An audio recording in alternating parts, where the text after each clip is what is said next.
Welcome back to Investing Talk Podcast. Today we're taking a close look at Nvni Group. They've been making some interesting moves in the Latin American SaaS space.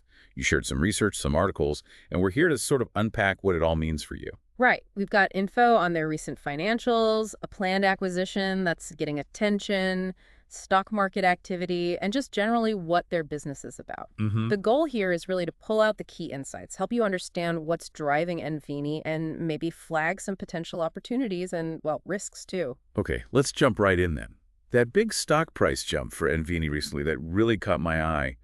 What do you think sparked that? Well, the sources seem to point to a couple of main things. First off, back in January, Nvni managed to get back into compliance with Nasdaq's minimum bid price rule. Ah, right. So that probably eased some investor nerves about, potentially getting delisted. Seems likely. That removes a layer of uncertainty. And second, there's a lot of talk around their plan to acquire a company called Mundi. Mundi.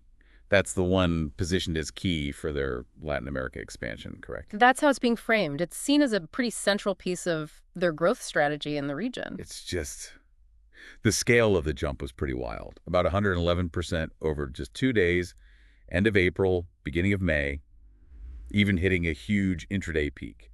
Movement like that, it often suggests a really strong reaction to news, or maybe rumors.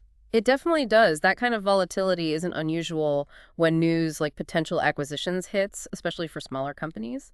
But one of the sources we looked at does bring up the Relative Strength Index, the RSI. Okay, the RSI, what's that telling us? It suggests the stock might be in a overbought territory after that run-up. Overbought. So what are the implications there? Does that mean a pullback is coming?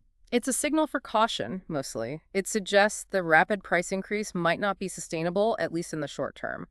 It could potentially lead to a pullback, yes. And I think you mentioned trading volume spike too. It did, significantly, which often goes hand in hand with this kind of move and points towards maybe heightened speculative interest. Okay, so we've got positive catalysts, the Nasdaq compliance, the Mundi acquisition plan pushing the price up sharply, but also technical warning signs like the RSI, suggesting maybe things got a little overheated. Exactly. It paints a bit of a mixed picture, at least technically in the very short term. Which makes looking at the underlying business even more important. Let's dig into their financial performance. What do the recent results tell us? The information we have actually shows some pretty positive developments there. For the first half of 2024, they reported a really significant jump in operating profit. Oh, really? How significant? It went from $3.3 million in the same period last year up to our $14.2 million. Wow, okay, from 0.3 to 14.2 million. That's quite a swing into operating profit. It is. And they also saw revenue increase by 12.5%, reaching our $92.2 million. Their adjusted EBITDA grew too by 25% to our $26.5 million. And importantly, they reported strong cash flow from operations. That all sounds pretty encouraging. Moving into operating profitability is a big step. However, I remember seeing something in the sources about negative earnings per share and a negative PE ratio. How does that square with the operating profit? That's a really crucial point. It highlights an important distinction. While their core operations are profitable, the overall bottom line, which is what EPS reflects, is still negative. So negative $1.36 for EPS, I think it was, and the PE ratio also negative at negative 0.33.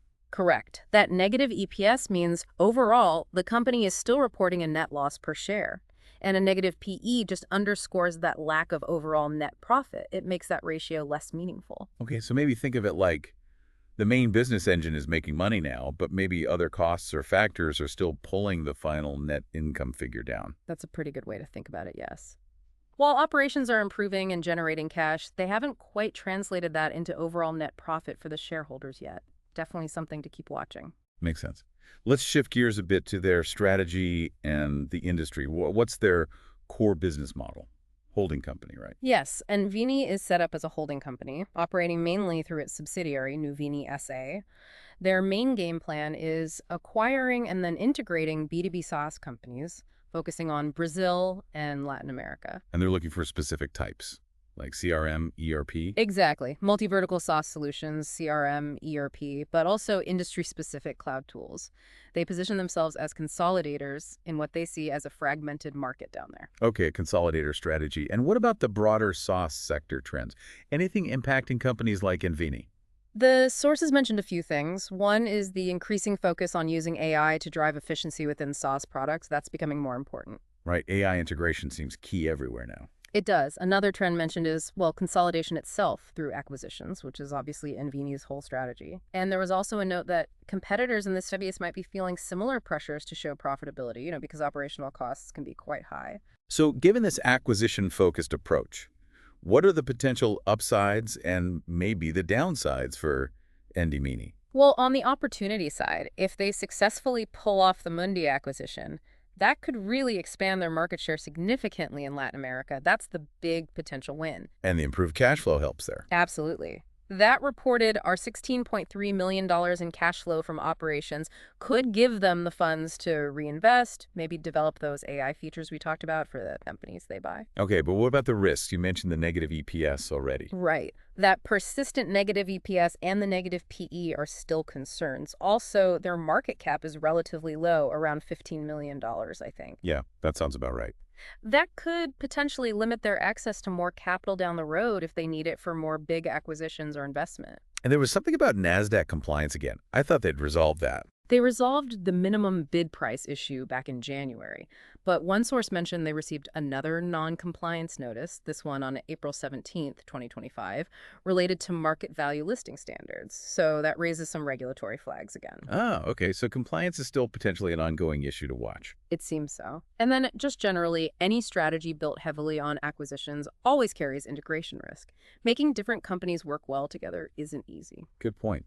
Did the sources mention anything about, like, social media buzz or retail investor interest driving the stock? Not directly with specific data, no, but the sheer speed and size of that stock jump. It does suggest there might be some retail interest involved, possibly fueled by those acquisition rumors or just momentum trading you often see discussed on platforms like, say, Reddit or X. Right, those kinds of platforms can amplify things quickly. They can. The sources wisely advise just keeping an eye on official company filings for confirmation of any actual strategic moves, Yep. rather than just trading on rumor. Sound advice.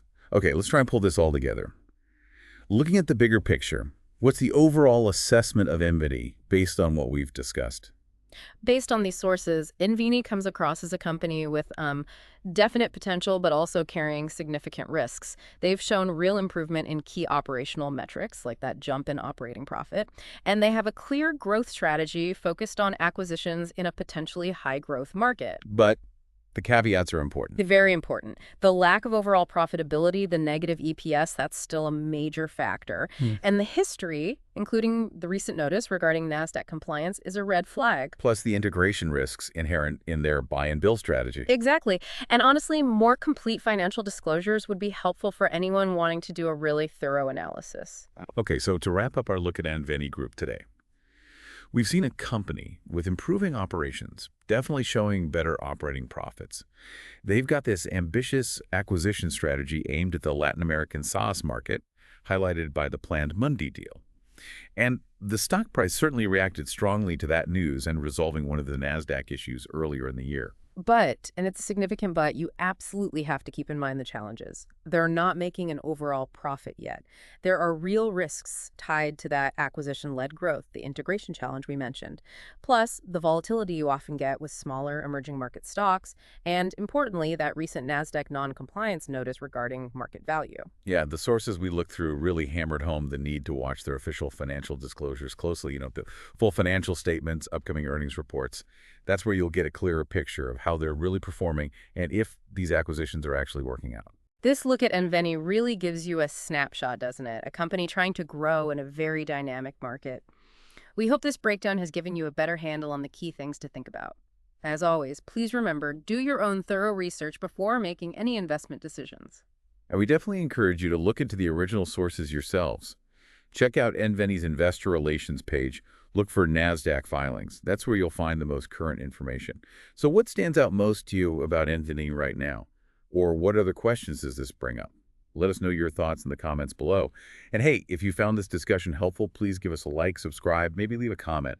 It really helps us know what kind of analysis you find valuable. Absolutely. And maybe here's a final thought to leave you with. In a market where consolidation is becoming so common, how critical is that integration piece? For a company like Nvni, is just buying companies enough? Or is making them work together seamlessly the real key to unlocking sustainable profit and long-term value? Something to ponder as you watch their story unfold.